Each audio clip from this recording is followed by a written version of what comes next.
संसद में बुधवार को लोकसभा अध्यक्ष ओम बिरला ने राहुल गांधी को सदन में अपने आसन पे बैठकर धमकी दी है। इस धमकी के बाद मामला गर्मा गया है। आपको बता दें कि राहुल गांधी ने सदन के बाहर निकल के लोकसभा अध्यक्ष ओम बिरला की ऐसी लंका लगाई कि पूरी कहानी एक्सपोज हो गई है और पूरे मामले में एक बार फिर से मोदी सरकार बुरी तरह से घिर गई है। सदन में लोकसभा अध्यक्ष ने क्यों राहुल गांधी को धमकी दी है और क्यों किस तरह से इस पूरे मामले पे राहुल गांधी ने मोदी सरकार ओम बिरला को एक्सपोज कर दिया है, सब कुछ बताएंगे। साथ ही इस पर भी आएंगे कि इस पूरे मामले के तार कहां से जुड़े हैं। नमस्कार, आप देख रहे हैं 4 PM और मैं हूं आपके साथ सिमरन। दोस्तों, बजट सत्र का दूसरा सेशन चल रहा है और बुधवार को प्रश्नकाल के बाद बजट सत्र को स्थगित कर दिया गया। इससे पहले लोकसभा अध्यक्ष ओम बिरला ने अपने आसन पे बैठ के एक विपक्ष के सदस्यों और खास तौर पे नेता प्रतिपक्ष राहुल गांधी को खुले तौर पे धमकी दी। ओम बिरला ने राहुल गांधी को कैसे धमकी दी, एक बार जरा आप भी सुन लीजिए। माननीय सदस्यगण, आप सबसे अपेक्षा की जाती है कि आप सदन में सदन की मर्यादा और शालीनता के उच्च मापदंडों को बनाए रखें। सदन में मेरे संज्ञान में ऐसी कई घटनाएं हैं जब माननीय सदस्यों के आसन सदन की उच्च परंपराओं मापदंडों के अनुरूप नहीं है। इस सदन में पिता पुत्री, माँ बेटी, पति पत्नी सदस्य रहें। इस परिप्रेक्ष्य में मेरा नेता परिपक्ष से अपेक्षा है कि लोकसभा प्रक्रिया कार्य संचालन नियम 349 के वर्णित सभा में पालनीय नियमों के अनुरूप सदन में आचरण व्यवहार करें, जो सदन की मर्यादा और प्रतिष्ठा के अनुरूप रहना चाहिए। मैं पुनः आग्रह करता हूं, इस सदन में विशेष रूप से प्रतिपक्ष के नेता से तो ये अपेक्षा की जाती है कि वो आचरण रखें। सदन की कार्रवाई 2 बजे तक के लिए स्थगित की जाती है। सुना आपने कि लोकसभा अध्यक्ष का साफ साफ कहना है कि लोकसभा में कुछ लोगों का आचरण गलत है, लेकिन गलत क्या है उन्होंने बताया नहीं, बल्कि वो राहुल गांधी को सही से रहने की धमकी देने लगे।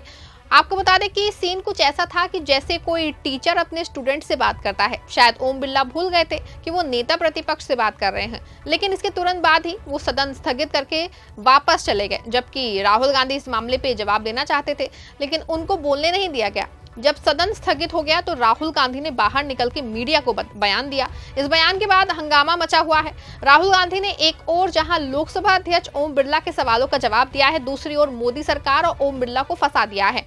सुनिए राहुल गांधी ने सदन से बाहर निकलने के बाद क्या कुछ कहा है।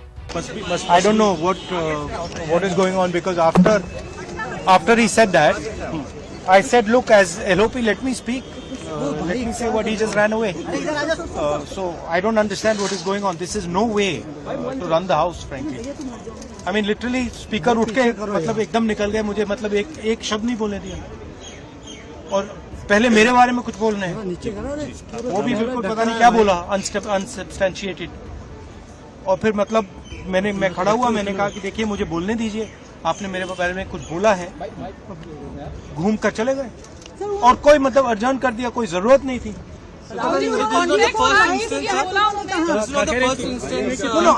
देखिए मुझे हाउस में जब भी मैं उठता हूँ, एक कन्वेंशन है, लीडर ऑफ ऑपोजिशन को बोलने दिया जाता है। भैया ये माइक मेरे मुंह में पीछे।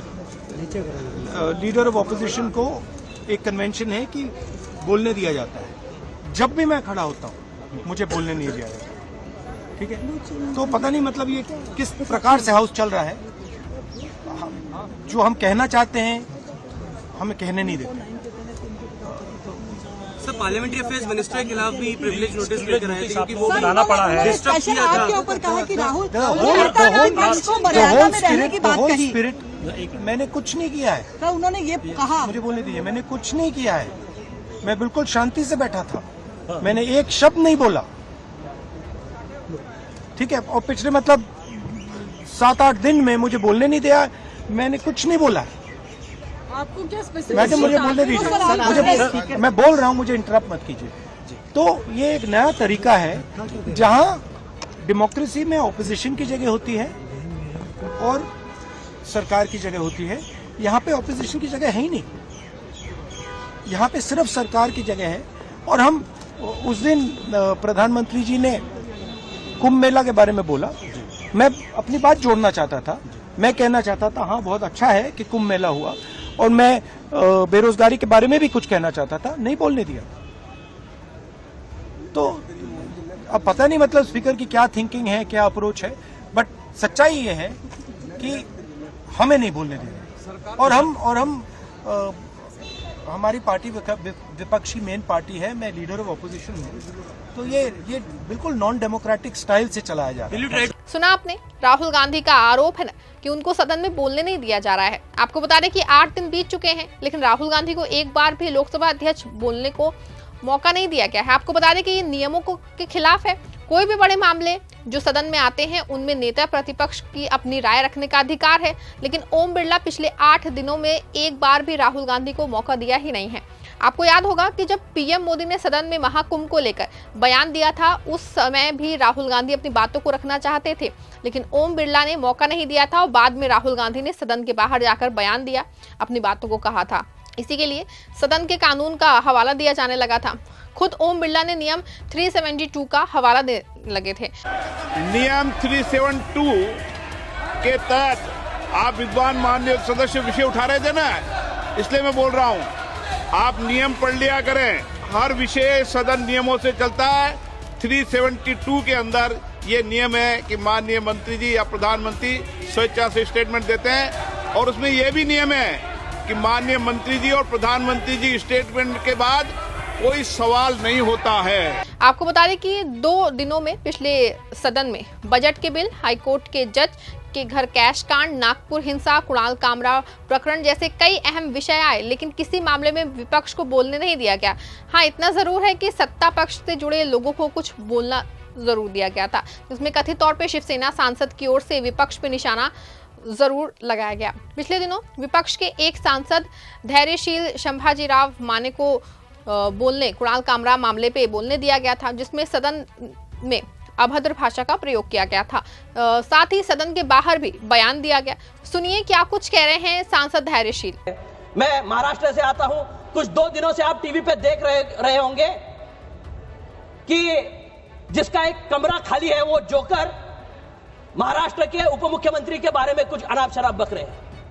मैं इस सदन के माध्यम से कुछ नियम नीतियां बननी चाहिए सर, कुछ तो ड्रॉ लाइन होनी चाहिए कि जिसके माध्यम से किसी व्यक्ति विशेष पे टिप्पणी करने से अच्छा आप नीतियों पे टिप्पणी करें तो उसका जरूर स्वागत होगा। कॉमेडी के नाम पे कई लोग अपनी राजनीतिक दुकानदारी चलाने की कोशिश कर रहे हैं। उसमें एक गांजा भूत नामक, मैं किसी का नाम नहीं ले रहा हूं, किसी का अगर गांजा भूत नाम हो तो समझ ले, वो यहां से स्क्रिप्ट लिख के देते हैं और महाराष्ट्र में कोई कॉमेडियन जोकर जाके वो स्टेज पे बौखला जाता है।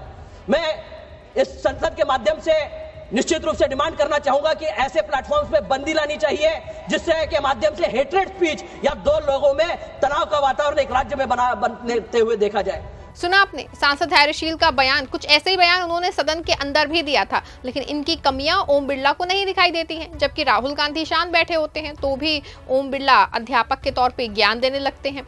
बता दें कि पिछले 8 दिनों में राहुल गांधी को बोलने का मौका एक बार भी नहीं दिया गया, जबकि गृह मंत्री अमित शाह, वित्त मंत्री निर्मला सीतारमण, कृषि मंत्री शिवराज सिंह, अन्य नेताओं ने अपने अपने जो है स्टेटमेंट दिए, लेकिन राहुल गांधी के नाम पे ओम बिरला चुप है और मौन हो जाते हैं। आपको बता दें कि किसी भी सांसद को बोलने देने का अधिकार ओम बिरला के पास ही है, और जैसा कि आरोप है कि ओम बिरला जानबूझ के नेता प्रतिपक्ष राहुल गांधी को बोलने का मौका नहीं देते हैं, तो ये बहुत बड़ी साजिश मानी जा सकती है।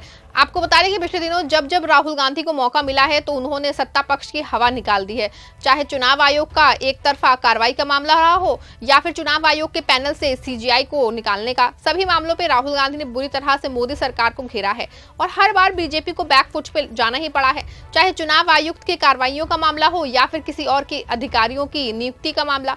दोनों में बीजेपी सरकार को अपना फैसला पलटना पड़ा है। बता दें कि माना जा रहा है कि शायद यही वजह है कि ओम बिरला राहुल गांधी को बोलने नहीं देते हैं। आपको क्या लगता है कि ओम बिरला की धमकी देना कितना उचित है? क्या सच में राहुल गांधी ने कोई सदन की मर्यादा तोड़ी है? अगर तोड़ी है तो ओम बिरला ने क्यों नहीं बताया? सवाल ये भी है कि विपक्ष की आवाज को क्यों ओम बिरला दबा रहे हैं? अपनी राय कमेंट में बताइएगा। इस खबर को लाइक और शेयर भी जरूर करिएगा।